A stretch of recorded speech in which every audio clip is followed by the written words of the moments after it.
ಚಾಲಕನ ನಿಯಂತ್ರಣ ತಪ್ಪಿ ಕಾರ್ ಪಲ್ಟಿ, ಪ್ರಯಾಣಿಕರಿಗೆ ಗಂಭೀರ ಗಾಯ.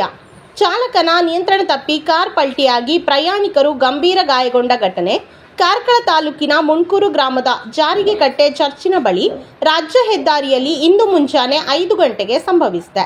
ಶಿವಮೊಗ್ಗದಿಂದ ಮಂಗಳೂರು ಕಡೆ ಚಲಿಸುತ್ತಿದ್ದ KA12 MC 0180 ನಂಬರಿನ Toyota Urban Cruiser Hyryder car ಚಾಲಕನ ನಿಯಂತ್ರಣ ತಪ್ಪಿ ರಸ್ತೆ ಬದಿಯ ತಡೆಗೋಡೆಗೆ ಅಪ್ಪಳಿಸಿ ಪಲ್ಟಿಯಾಗಿದೆ. ಕಾರಿನಲ್ಲಿ 3 ಜನ ಪ್ರಯಾಣಿಸುತ್ತಿದ್ದು, ಇಬ್ಬರಿಗೆ ಸಣ್ಣ ಪುಟ್ಟ ಗಾಯಗಳಾಗಿದ್ದು, ಒಬ್ಬರ ಸ್ಥಿತಿ ಗಂಭೀರವಾಗಿದೆ ಎನ್ನಲಾಗಿದೆ.